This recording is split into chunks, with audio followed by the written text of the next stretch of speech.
Bom dia, boa tarde, boa noite a todos e todas que estão assistindo a mais uma Pílula do Finde. Eu sou Línia de Pessoa, economista e pesquisadora do Finde, e hoje eu estou aqui com Célia Lessa Kertnetsky, professora titular do Instituto de Economia da FRJ, para falar um pouco sobre o estado de bem-estar social e políticas sociais. Célia, muito obrigada por você ter aceitado o nosso convite, é um prazer poder conversar com você aqui hoje. Prazer é todo meu. Bem, Célia, a literatura enfatiza, né, que a função distributiva, né, do estado de bem-estar social e a sua capacidade de mudar a distribuição de renda e de riqueza. Mas você vem argumentando que o estado de bem-estar social é capaz de desempenhar uma função alocativa, exercendo uma influência direta sobre os padrões de produção e de consumo associados.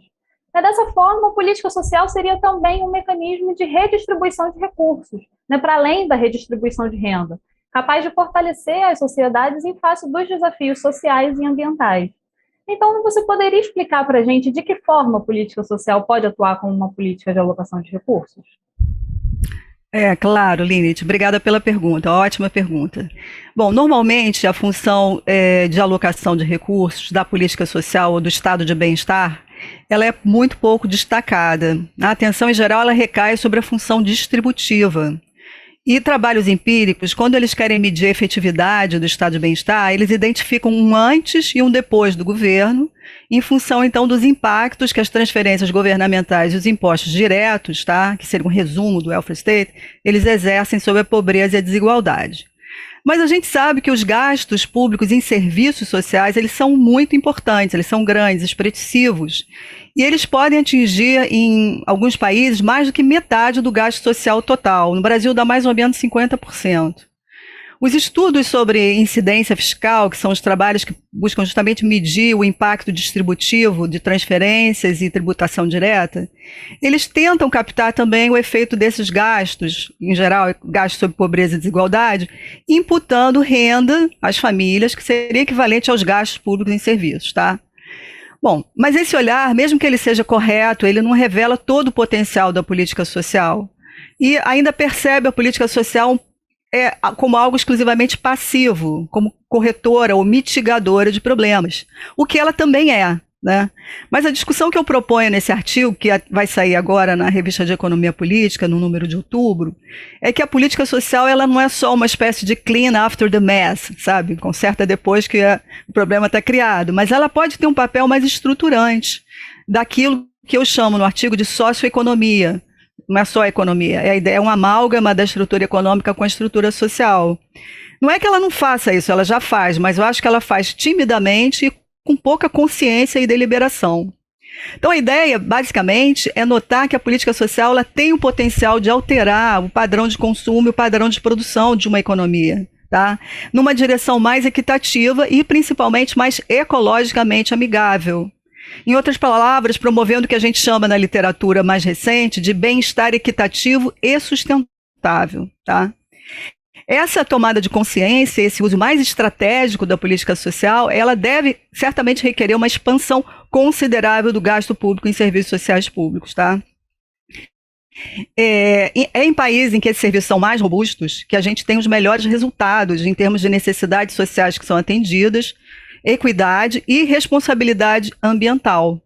Boa parte desse resultado se pode atribuir ao peso do setor de serviços sociais num produto e também a importância do consumo público quando comparado ao consumo privado. Tá? A ideia é você fazer o ponteiro da alocação dos recursos da sociedade pender mais na direção desses meios sustentáveis e equitativos de promoção de bem-estar, que seriam os serviços sociais públicos.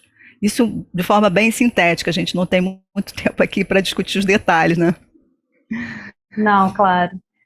Mas, bem, então, né, as políticas sociais, elas são um fator muito importante, né? E nas duas recentes crises, tanto na crise de 2008 como na atual crise da pandemia, a gente viu que as políticas sociais foram muito importantes para responder a essas crises, né? Suavizando, então, o aumento da pobreza e o aumento da desigualdade. A crise ambiental que nos avizinha, ela vem levantando preocupações e estimulando debates acerca das transformações que precisam ocorrer na nossa lógica de produção e também de consumo. E você acredita que, assim como nas duas últimas grandes crises globais, a política social ela tem um papel importante no enfrentamento da crise ambiental? Sem dúvida. Tradicionalmente, em momentos de crise, tá, o welfare state, ou política social, o estado de bem-estar, eu vou falar esses termos intercambiavelmente, tem uma função de estabilização muito importante, tá? Porque são disparados aqueles estabilizadores automáticos, como seguro-desemprego, auxílios, assistência de tudo quanto é tipo. E eles normalmente estão incluídos na legislação dos países, tá? Inclusive prevendo situações emergenciais e formas emergenciais de financiamento. E o fato de serem titularidades que estão escritas na lei garante uma resposta quase que automática às necessidades. Muito importante, então, essa ação do welfare state em crise. Com relação à crise ambiental, especificamente, eu destacaria aqui 2 papéis, tá? O primeiro, mais conjuntural, seria o papel de auxiliar nas transições para uma economia limpa, tá? Entre setores, um setor que está muito caracterizado por economia marrom, né, que chama economia marrom, brown economy, ou de uma atividade dentro do setor que é menos limpa ambientalmente para uma outra atividade mais limpa, ou então ou mesmo práticas diferentes. Sei lá, a gente tem até a ideia de pecuária de baixo carbono. Existe uma forma de ter pecuária com baixo carbono e a forma de alto carbono, que é um dos principais fatores de emissão de gases de efeito estufa.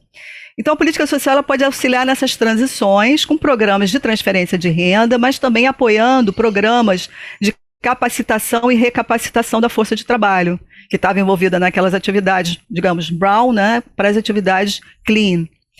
Bom, o segundo papel é um papel mais estrutural, tá? Que é você pensar que quando você expande os serviços sociais públicos, você está contribuindo para aquilo que eu chamei já de bem-estar equitativo e sustentável. A palavra-chave aqui é consumo público, tá? Os serviços, como a gente sabe, eles representam a maior parcela do consumo total de uma sociedade. E quando boa parte deles se constitui em serviços sociais e públicos, significa que o consumo público ele ganha uma proeminência em relação ao consumo privado. E, bom, dadas as conhecidas economias de escala no consumo público, é menor a pressão exercida sobre o meio ambiente do que aquela que seria exercida caso o consumo fosse principalmente privado e individualizado. Só a gente pensar em transporte público versus transporte individual em carros, né? E você também tem um deslocamento mais para serviços e não para bens, né? Bom, aqui acontece o que a literatura recente chama de corredores de consumo, tá? Em que, quando você expande os serviços sociais públicos, você aumenta o consumo dos grupos de renda menor via consumo público, tá certo? Eles passam a ter acesso a mais serviços sociais públicos que são importantes para atendimento das necessidades sociais desse grupo, enquanto que o consumo dos grupos de mais alta renda, ele é limitado, ele se vê limitado relativamente, porque você aumentou o componente de consumo público no consumo total, mas também pode ter um componente absoluto aí, dependendo da política que você adote. Você pode ter uma política de impostos muito agressiva, né? Impostos verdes, que impõem limites para formas de consumo que são não amigáveis do ponto de vista ambiental, e também porque você quer arrecadar recursos para financiar um consumo público expandido. Você vai fazer isso via impostos progressivos, tá?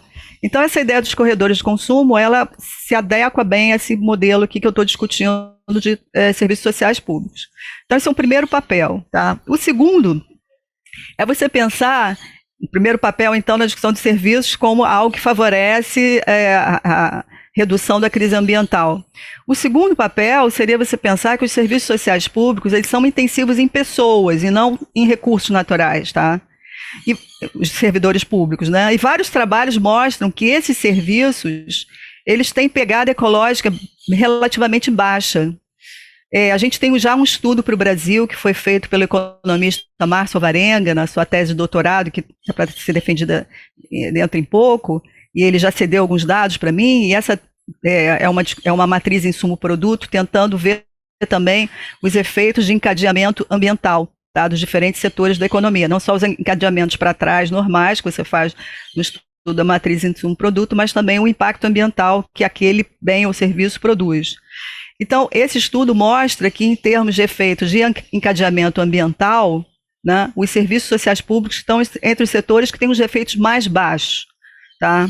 Esses efeitos levam em consideração tanto a provisão direta, que é serviço, em vez de ser bem com um suporte material muito grande, mas também os impactos indiretos, que é que os serviços consomem coisas que têm um suporte material. Mas mesmo levando em consideração isso, eles são os setores que geram menos problemas do ponto de vista ambiental. Perfeito, muito interessante. Célia, então, muito obrigada por você ter aceitado o nosso convite. Eu queria convidar a todos e todas para assistir as outras pílulas do FINDE, que estão disponíveis no nosso canal do YouTube, e para conhecer esse grupo de pesquisa em financiarização e desenvolvimento. Muito obrigada a todos e todas que nos assistiram. E, mais uma vez, muito obrigada, Célia. Obrigada a você, Eline. Até uma próxima. Até.